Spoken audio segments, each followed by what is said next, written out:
Queria convidar você para abrir a sua Bíblia comigo. Abra aí sua Bíblia no Evangelho de Mateus,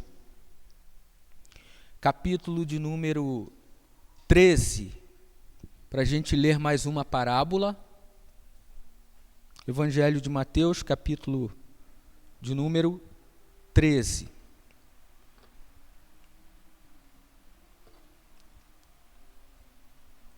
Nós vamos ler o versículo de número 33.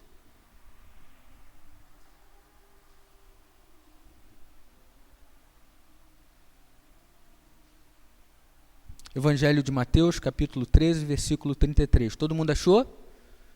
Amém? Então vamos lá à leitura.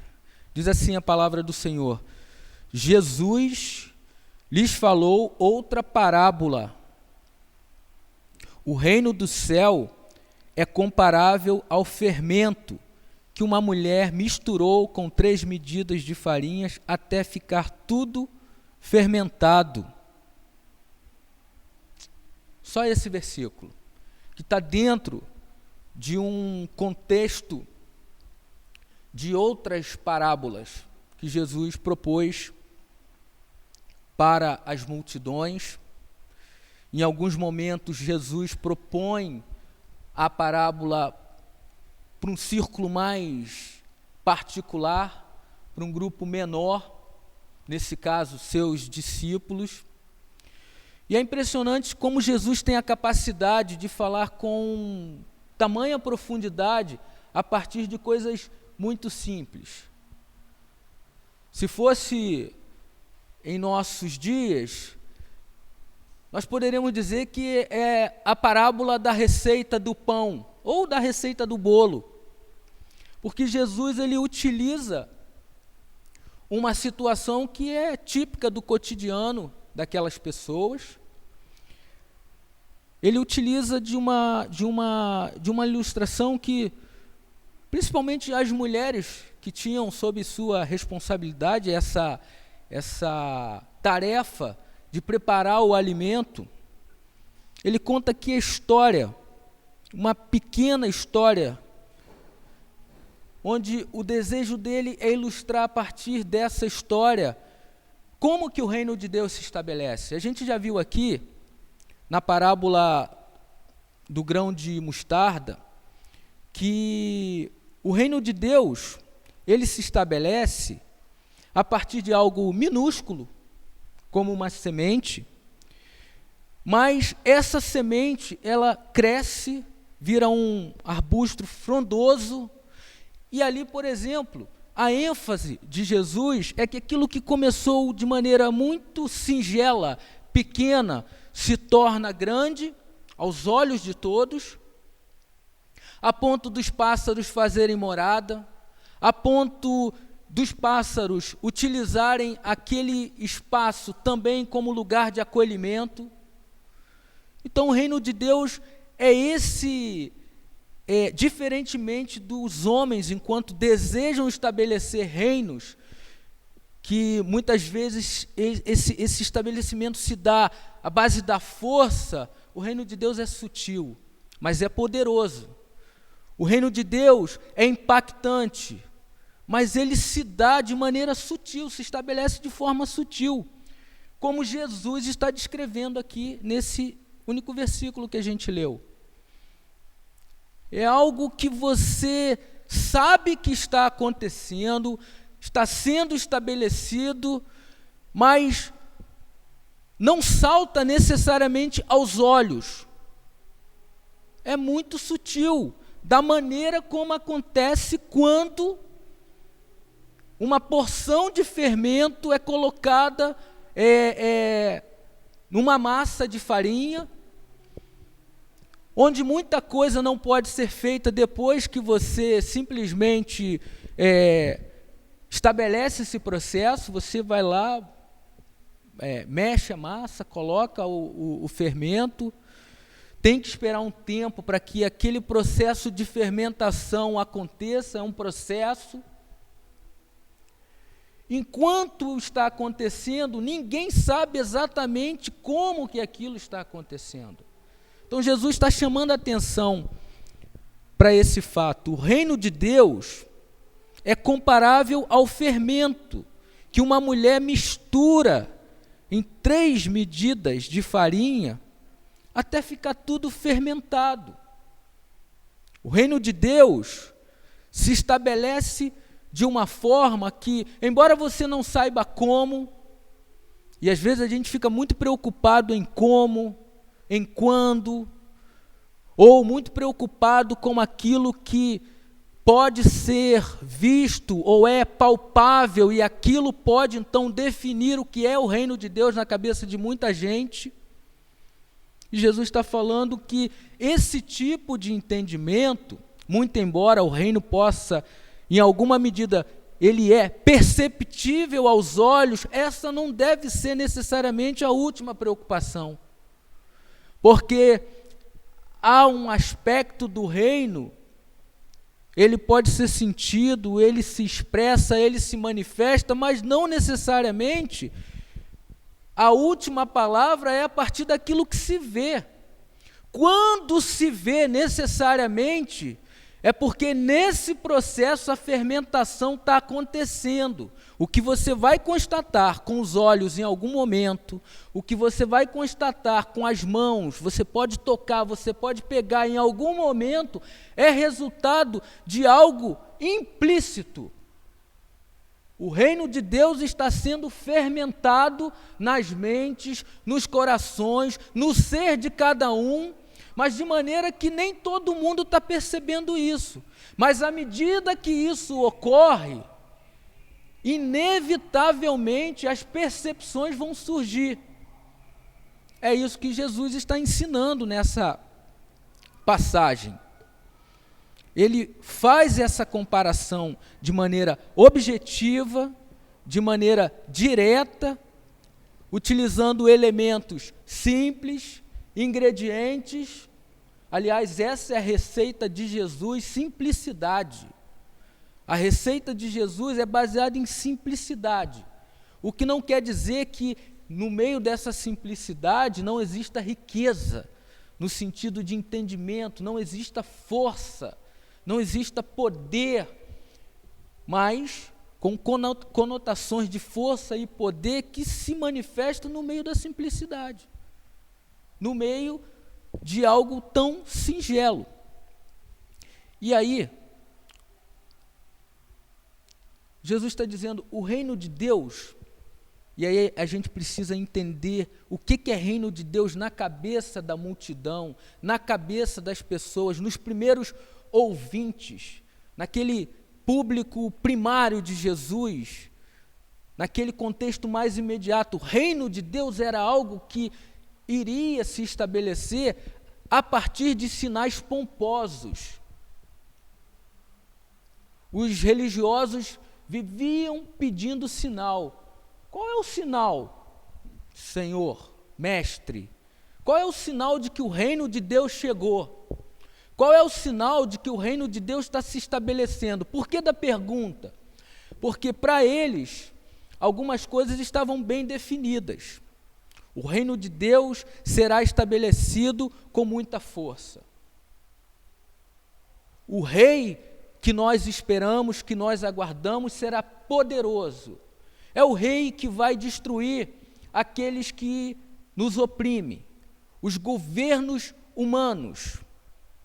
É aquele que vai chegar de uma maneira que nós vamos experimentar uma libertação que vai nos remeter aos tempos áureos, enquanto povo de Deus. E aí eu estou usando tudo aquilo que está no imaginário do povo, principalmente quando o que eles pensam diz respeito àquelas figuras do Antigo Testamento. Mas vocês se lembram que certa vez, interrogado pelos religiosos, pelos fariseus propriamente, eles perguntam, como é que é esse reino? Quando vem esse reino? Por conta da expectativa que tinham a respeito desse reino, Jesus vai responder o seguinte, olha, o reino de Deus vai se estabelecer de uma maneira que perguntas do tipo, está ali, está aqui, está acolá, elas não cabem. Ninguém vai poder dizer que o reino de Deus é o reino de Deus por causa daquele sinal, daquele movimento, daquela manifestação litúrgica religiosa, por causa dos cerimoniais. Não é isso. E aí Jesus diz que o reino de Deus está aí, entre vocês, e propriamente em vocês, no coração de vocês. E aqui eu chamo sua atenção para o seguinte fato: por que muitas vezes reino de Deus é estabelecido na mente, ainda hoje, das pessoas, como algo que tem a ver com espaço geográfico? E leia esse espaço, entenda esse espaço geográfico como aquela denominação, essa sim pertence ao reino de Deus. Aquele tipo aquele povo, aquele comportamento, a maneira como eles funcionam, esses sim pertencem ao reino de Deus. Jesus está dizendo que não é assim. Por quê? Porque reino de Deus, a própria expressão reino de Deus, que é traduzida para o nosso português, ela não alcança o que de fato quer dizer reino de Deus, porque no original, reino de Deus, a ideia tem a ver com reinado. Então, o reino de Deus, ou o reinado de Deus, acontece à medida que esse reino é fermentado no coração de alguém. Quando a mente de alguém é trabalhada, quando o ser de alguém é transformado de uma maneira que ninguém está vendo, de uma maneira que, imagina que você é essa massa que está sendo produzida. Algumas porções, ou sei lá, uma quantidade de porção de fermento é colocado ali em você. Imagina que são as próprias mãos de Deus trabalhando, moldando você. A expressão que se usa para mexer a massa é sovar, né? Não é isso? Sovar. Você está sendo sovado pelas mãos de Deus.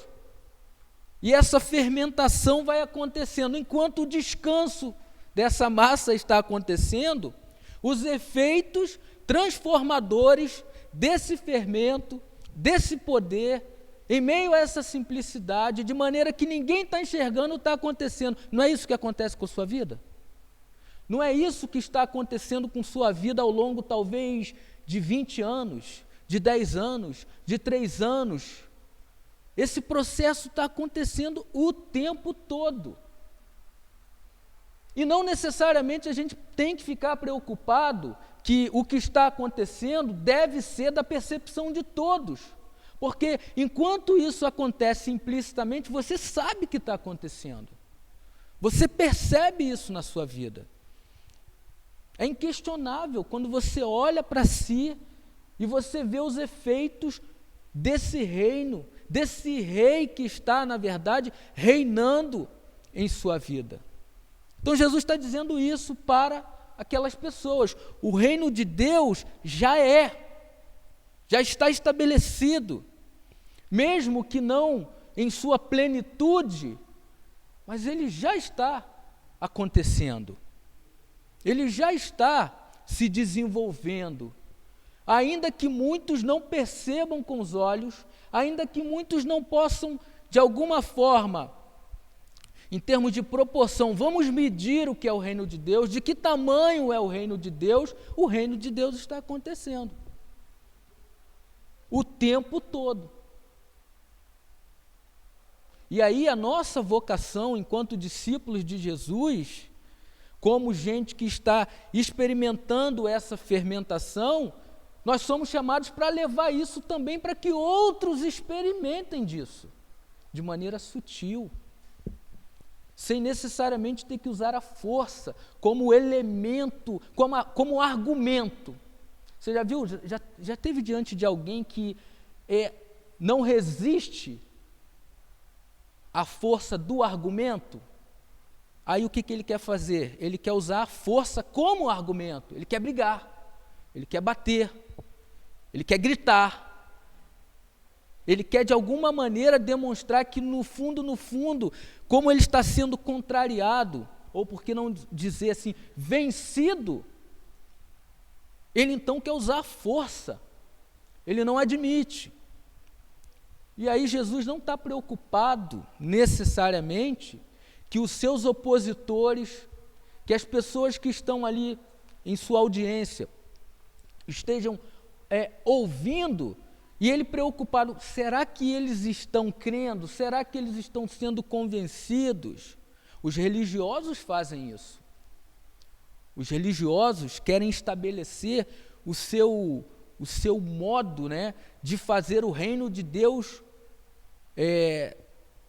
plantado, estabelecido. Como? Na base de um convencimento esse pelo qual nem eles estão passando. Aí é onde surgem as hipocrisias. Aí é onde se colocam as máscaras. Aí é onde se experimenta a vida dupla. Onde se tem lugar para ser de Deus. Por exemplo, domingo é lugar, e aqui eu não estou fazendo isso como afirmação não, tá, gente? É apenas para efeito de ilustração. Domingo é lugar de ser povo de Deus. Aí você tem dia, você tem hora, você tem lugar, você tem modo, você tem forma, enquanto na verdade o reino de Deus é fermentado no coração, nas mentes, no ser de cada um todos os dias. Então, o reino é andante, é falante. Lembra que Paulo vai tratar os cristãos como cartas vivas? É isso. O reino se encarna. Foi o que o Sérgio falou aqui, entre uma e outra canção. Se encarna, se vive, se experimenta, se pratica. Isso é o reino de Deus. Então Jesus, a fim de corrigir ideias equivocadas sobre o que é o reino de Deus, ele propõe de maneira singela, através desse pequeno trecho aqui, essa ideia. O reino de Deus, ele é sutil. Não tem nada mais poderoso do que sutileza, gente. Não há nada mais impactante do que sutileza. Às vezes a gente trabalha, e olha, trabalha duro para fazer coisas, para impactar, para realizar coisas em nome de Deus, mas nem sempre pelo viés da sutileza. Não são poucas as vezes que a gente trabalha e trabalha duro para fazer algo para ser visto, para ser aceito, para ser percebido. Jesus está dizendo, não se preocupem com isso. Não se preocupem com isso. Não é dessa maneira que o reino se estabelece. O reino de Deus é comparável ao fermento. Os efeitos dele estão acontecendo e ninguém está vendo. Ou, pelo menos, boa parte não está vendo, mas os efeitos estão acontecendo e o reino continua sendo reino. O reino continua sendo experimentado. Então, o que Jesus está sugerindo para mim e para você aqui? É que antes da gente viver preocupado com o que vão dizer, com o que vão pensar, ou preocupado se nós pertencemos a um grupo maior, a um grupo conhecido, a um grupo X, a um grupo que tem um certo status e tal, ele está dizendo, não se preocupe com isso. Trabalhe sem se preocupar em fazer alardes, trabalhe sem se preocupar com a ideia de medidas, de proporções de medida, se é maior, se é menor. O reino de Deus é estabelecido de forma sutil e implícita, a exemplo do que ocorre com essa ação da fermentação. Então, o ensino de Jesus é claro. O ensino de Jesus é claro. Se você confiar mais nele, mais naquilo que ele pode fazer e menos na sua capacidade, basta você ser sutil. Basta você viver com sutileza. E no mais, como diz a palavra, Deus se encarrega de fazer. Amém? Então, que em nome de Jesus, nessa manhã, você saia daqui convencido de que o reino de Deus é poderoso, o reino de Deus é extenso, é grandioso, mas não necessariamente você precisa dizer para as pessoas, tentar convencer as pessoas do tamanho desse poder. Esse não é o seu papel. Deixe que os efeitos que o fermento da graça pode produzir na vida de cada um, deixe que isso ocorra sob a mão de Deus. Só Ele pode gerar as transformações que cada massa necessita. De maneira que só Ele pode sovar a massa e fazer com que essa massa venha se expandir a partir do efeito do fermento da graça. Tá bom? Vamos orar? Vamos pedir a Deus que nos abençoe, que fale aos nossos corações e que nos ajude a viver o Evangelho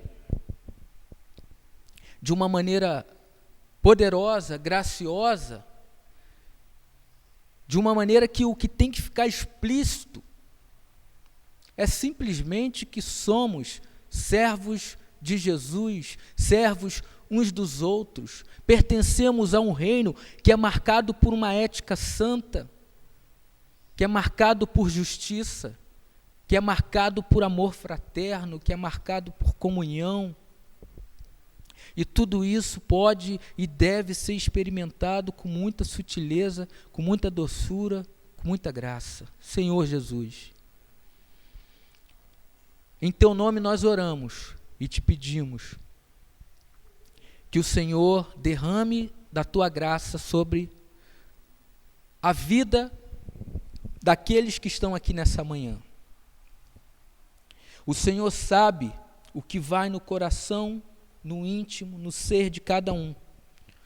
O Senhor sabe em que medida esse fermento, em que medida essa massa precisa ser sovada pela Tua mão graciosa. Então eu te peço que o Senhor, com toda a sua soberania, com todo o seu entendimento, com toda a sua sabedoria, trabalhe em nossas vidas para que o nosso entendimento a respeito de quem Tu és, a respeito do Teu reino e a respeito das nossas vidas enquanto súditos, cidadãos desse reino, que os efeitos poderosos do Senhor nessa manhã possam ser sentidos de maneira singela, mas não menos poderosa, porque o Senhor pode fazer tudo o que é necessário e certamente é Teu desejo fazer tudo o que é necessário para o nosso bem e para louvor do Teu nome, Senhor. Ajuda-nos em meio às nossas dificuldades, ajuda-nos a manter as mentes e corações na expectativa que é a Tua, Senhor, não na expectativa da religião pela religião, o poder pelo poder, mas que a gente experimente mais da Tua vida, Senhor. Uma vida que encanta pela beleza como o Senhor viveu, pelo amor que o Senhor partilhou, pela paz que o Senhor propagou, pelo entendimento que o Senhor decidiu apresentar como verdade absoluta, como ensino absoluto, para aqueles que se voltaram para Ti. Ajuda-nos, Senhor. Ajuda-nos a viver como cidadãos do Teu reino, não com os nossos entendimentos e achismos, não com a nossa força, porque essas coisas não são suficientes para levar outros ao entendimento de quem Tu és, de quem é o Senhor, de quem é aquele que nos chamou para ser amigo, para ser filho, para pertencer a esse reino de amor. Trabalhe em nossos corações de maneira invisível, de maneira poderosa, para que, à medida que o Senhor trabalha em nossa vida, pela sua graça e sabedoria, sejamos instrumentos para que o Senhor também trabalhe em outras vidas. Em nome de Jesus, nós oramos ao Senhor. Amém e amém. Amém.